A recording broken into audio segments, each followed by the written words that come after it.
Hello friends, DPF, आखिर ये DPF को बाईपास कैसे किया जाता है और डीपीएफ को बाईपास करने से इंजन में क्या प्रॉब्लम आ सकती है, माइलेज बढ़ेगा या घटेगा, आखिर क्या होगा, ये सारी चीज़ें आज की वीडियो में इंक्लूड होंगी। लेकिन पहले एक डिस्क्लेमर देना ज़रूरी है, ना ही मैं बाईपास डीपीएफ करने की सलाह देता हूं, ना ही मैं अपने पास किसी भी गाड़ी का डीपीएफ बाईपास करता हूं। मैं ये वीडियो सिर्फ आप लोगों के रिक्वेस्ट पे बना रहा हूं ताकि आप लोगों को पता चले आखिर ये होता क्या है। तो चलो बिना देरी के वीडियो स्टार्ट करते हैं। अब देखो, सबसे पहले तो ये समझना पड़ेगा आखिर डीपीएफ बाईपास की जरूरत क्यों पड़ी।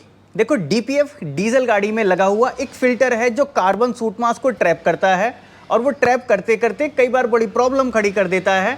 लोग बार बार सर्विस सेंटर विजिट करते हैं, डीपीएफ क्लॉक का प्रॉब्लम आता है, और ये डीपीएफ होता भी बहुत कॉस्टली है, 1.5-2 लाख रुपए का डीपीएफ आता है। तो अब इससे बचने के लिए लोगों ने एक अलग तरीका निकाला कि भैया डीपीएफ को बाईपास कर लिया जाए। अब इस डीपीएफ को बाईपास करने की जरूरत पड़ती है जबकि पेट्रोल इंजन में भी जीपीएफ लगा हुआ आता है, उसको लोग बाईपास नहीं करते। इसका क्या रीजन है, इसके लिए आप मेरी जीपीएफ वाली वीडियो जाके देख लेना, आप अच्छे से समझ जाओगे आखिर ये डीजल में डीपीएफ को ही बाईपास करने की जरूरत क्यों पड़ी। देखो, किसी भी सिस्टम को अगर आप बाईपास करते हो तो उसके कुछ तो फायदे और कुछ नुकसान भी होते हैं। कुछ फायदा उठाने के लिए ही किसी सिस्टम को बाईपास किया जाता है, लेकिन किसी भी सिस्टम को बाईपास कर देना उसका कोई इलाज नहीं है। एक वो टेम्परेरी सोल्यूशन होता है कि चलो भैया जी बाईपास कर लिया, लेकिन इस डीपीएफ को बाईपास करना लीगली हमारे यहाँ गलत माना जाता है। इसके लिए बहुत बड़ा जुर्माना भी लगाया जाता है अगर कोई कर रहा है या फिर किसी ने करवाया है तो। डीपीएफ बाईपास करते समय आखिर करते कैसे हैं लोग, मार्केट में क्या चल रहा है, कैसे हो रहा है, वो मैं आपको बताता हूँ। देखो, डीपीएफ को बाईपास करने के लिए पहले तो उसके जो सिग्नल्स हैं उसको हटाना पड़ता है, क्योंकि इसके अंदर कई सारे डेटा सेंसर्स होते हैं, और उन डेटा सेंसर्स को अगर वो डेटा सही नहीं मिला तो फिर वो ईसीएम को इंडिकेशन दे देंगे, ईसीएम आपकी गाड़ी को खड़ा कर देगा, भैया कुछ गड़बड़ है। तो सबसे पहले तो उन सेंसर का डेटा जो ईसीएम के पास है, ईसीएम की प्रोग्रामिंग की जाती है, ईसीएम को रीमैप किया जाता है, जो उसमें डेटा के सेंसर्स हैं उन सबको कट किया जाता है, और एक तरह से ये समझ लीजिए BS4 की तरह उसको बना दिया जाता है, जैसे BS4 गाड़ियों में कैटालिटिक कन्वर्टर हुआ करता था। अब इसके बाद देखो, डीपीएफ में सूट मास जमा होना तो बंद होगा नहीं सिर्फ रीमैप कर देने से। डीपीएफ में सूट मास फिर भी जमा होगा, क्योंकि फिल्टर तो वहां लगा हुआ है, उसमें बहुत बारीक बारीक जालियां होती हैं जो कार्बन को निकलने ही नहीं देती। आपने वो डेटा सेंसर कट कर दिए, सारा कुछ हटा दिया, यूरिया की सप्लाई को कट कर दिया, अब उसको इंडिकेशन नहीं जाएगा, ना वो यूरिया इंजेक्टर काम करेगा, ना ही प्रेशर सेंसर लेके वहां पे अपना कुछ ईसीयू कैलकुलेशन करेगा। लेकिन अब डीपीएफ में जो सूट मास जमा हो रहा है उसके लिए वे चाहिए होता है फ्री, धुएं को निकलने के लिए। अब उसके लिए क्या करते हैं, उसको तोड़ देते हैं, तोड़ के एक होल बना देते हैं, जिससे कि सीधा जो एग्जॉस्ट गैसेस हैं सीधे आपकी वो टेल पाइप से बाहर निकल जाती हैं, और वो गैसेस सीधे एटमॉस्फेयर में जाती हैं, जो बहुत हार्मफुल है ह्यूमन के लिए भी, एनिमल्स के लिए भी। आपके सांस लेने में अगर वो गैसेस अंदर जाएंगी तो आपको टीबी और कैंसर जैसी बड़ी बड़ी बीमारियां हो सकती हैं। और ये गैसेस और कार्बन एटमॉस्फेयर में बहुत ज़्यादा जमा हो गया तो आपके लिए वहाँ रहना मुश्किल हो जाएगा, AQI लेवल भी वहाँ का बहुत ज़्यादा हाई हो जाएगा। तो समझ गए, डीपीएफ बाईपास में लोग क्या कर रहे हैं, ये कंडीशन अप्लाई कर रहे हैं जो कि हार्मफुल है हमारे एटमॉस्फेयर के लिए, और इसीलिए BS6 नॉर्म्स लाए गए थे कि पॉल्यूशन को कम किया जा सके।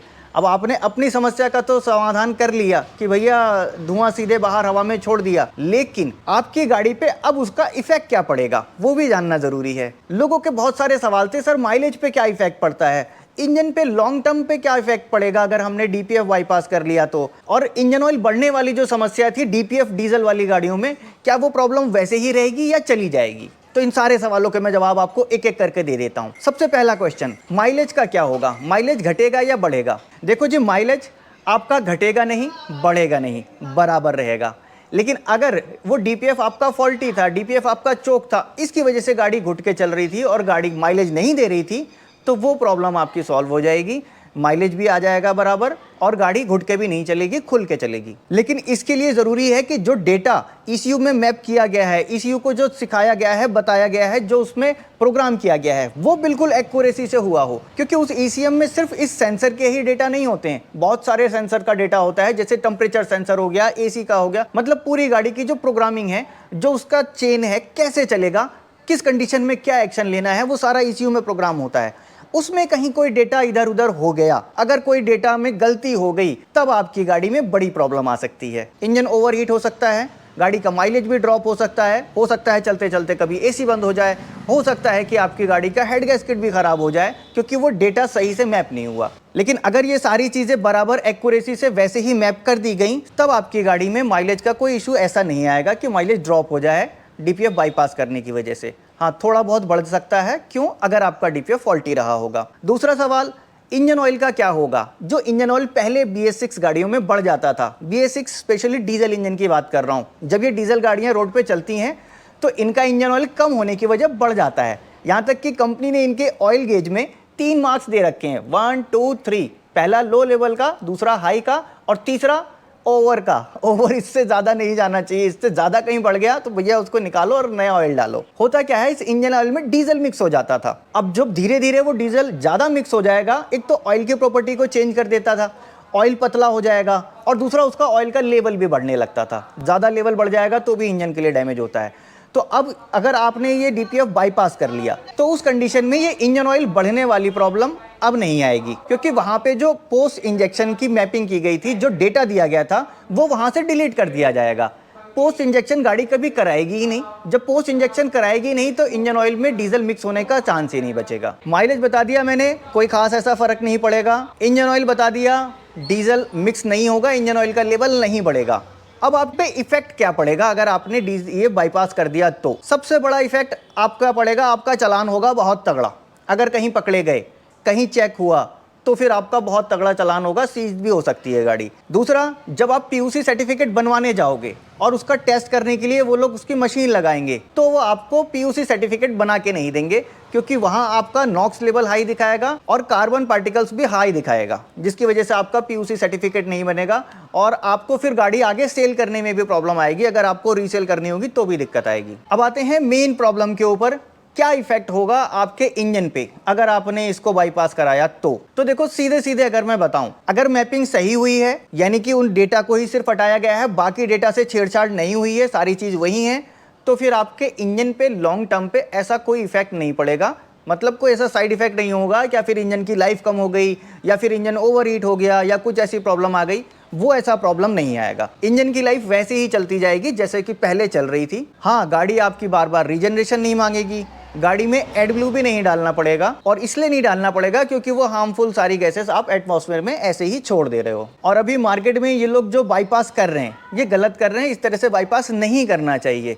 कार वाले लोग बाईपास बहुत कम कर रहे हैं, कार वालों में आपको बाईपास कोई इक्का दुक्का दिखेगा, लेकिन ये ट्रक वाले लोग ज़्यादा कर रहे हैं, क्योंकि डीपीएफ का ज़्यादा प्रॉब्लम ट्रक में ही आता है। ट्रक में प्रॉब्लम आता है तो उनको क्या होता है, इकोनॉमिकल चलना होता है, वो इतना खर्चा भी नहीं कर सकते, तो वो उसको बाईपास करके चला लेते हैं। बाकी सिस्टम है, कुछ ले दे के आगे पीछे निकल जाते हैं। देखा ही था आपने, ग्रैब 4 ग्रैब 3 जब लगा था उस टाइम भी गाड़ियां जा रही थी और मेरी BS6 फेज 2 वाली गाड़ी का चालान हो गया था। मैंने तो कोई बाईपास भी नहीं किया था, सब कुछ सही चल रहा था। आज भी वो गाड़ी कोई पॉल्यूशन नहीं करती, सब कुछ फिट चल रहा है। लेकिन हाँ, सिस्टम है तो सिस्टम से नहीं गए तो हो गया। और वो ट्रक वाले उसी समय सिस्टम को अलग तरह से ट्रैक कर रहे थे। वहां वो 200 रुपए दे के जा रहे थे और मेरे पास 20,000 रुपए का चालान पड़ा हुआ था। तो मेरे ख्याल से ये जो पीयूसी के चालान होते हैं, ये पीयूसी सर्टिफिकेट पे ना होके पीयूसी टेस्टिंग पे होने चाहिए, कि उस समय आपकी गाड़ी अगर पॉल्यूशन कर रही है तो आपका चालान होना चाहिए, भले आपके पास पीयूसी सर्टिफिकेट है या नहीं है। अगर आप मेरी बात से सहमत हैं तो नीचे कमेंट बॉक्स में जरूर लिखना। ये वीडियो आपको कैसी लगी वो भी कमेंट बॉक्स में बता देना, और चैनल को प्लीज सब्सक्राइब करके जाना। आपका एक सब्सक्राइब बटन मेरी ताकत को बढ़ाता है। मिलूंगा नेक्स्ट वीडियो में ऐसे ही किसी इंटरेस्टिंग टॉपिक के साथ। Thanks for watching. एक बार फिर से रिपीट कर देता हूं, डीपीएफ को बाईपास करने के लिए ना मैं कह रहा हूं और ना ही आपको करना चाहिए।